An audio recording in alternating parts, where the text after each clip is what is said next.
दिसंबर की शाम थी। सूरज ढल चुका था और ठंडी हवा बाजार की गलियों में सीटी बजा रही थी। लोग हाथ जेब में डाले जल्दी जल्दी चल रहे थे। उसी बाजार के कोने में एक ठेला खड़ा था, लोहे का, थोड़ा जंग लगा हुआ। उस पर लिखा था गरम गरम पकौड़े। ठेले के पीछे खड़ा था हरिदास। हरिदास ने कढ़ाई में तेल गरम किया, जैसे ही उसने बेसन में डूबे प्याज के पकौड़े डाले। छन एन एन आवाज के साथ भाप उठी ठंड में। वह आवाज किसी संगीत से कम नहीं थी। हरिदास के हाथ कांप रहे थे, लेकिन पकौड़े तलने की आदत ने हाथों को स्थिर रखा था। हरिदास की उम्र 60 के आसपास थी। पीठ झुकी हुई, आंखों में थकान। घर में बीमार पत्नी थी, दवा राशन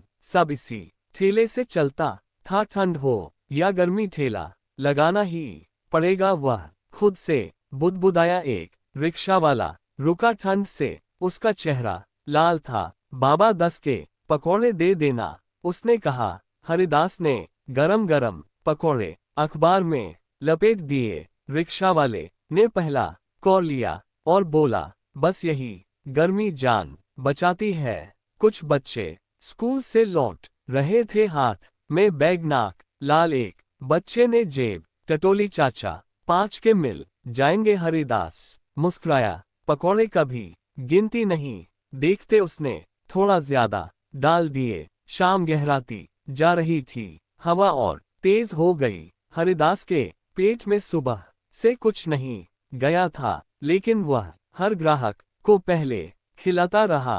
तेल की गर्मी बाहर थी, भूख की आग अंदर। एक पुलिस वाला आया, लाठी बगल में दबाए। हरिदास थोड़ा घबरा गया, लेकिन पुलिस वाले ने कहा, आज बहुत ठंड है, एक प्लेट बना दो। पकौड़े खाते हुए उसने पैसे रखे और बोला, बाबा रोज ऐसे ही मेहनत करना। अचानक ठेले का एक पहिया हिल गया, ठेला डगमगा गया। हरिदास घबरा गया, अगर ठेला टूट गया तो कल क्या होगा। तभी आसपास के 2 लड़के आए और ठेला सीधा कर दिया। चाचा, आप गरम पकौड़े खिलाते हो, हम ठेला संभाल लेंगे। एक बूढ़ी औरत पास आकर रुकी, कांप रही थी।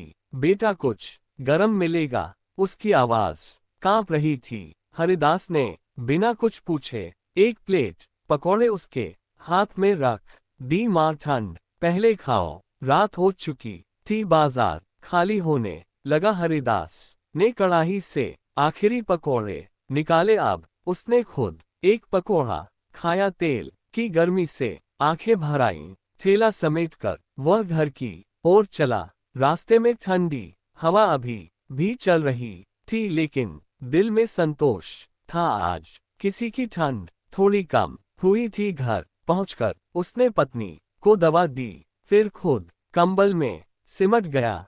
ठंड बाहर थी, लेकिन उसकी आत्मा गर्म थी।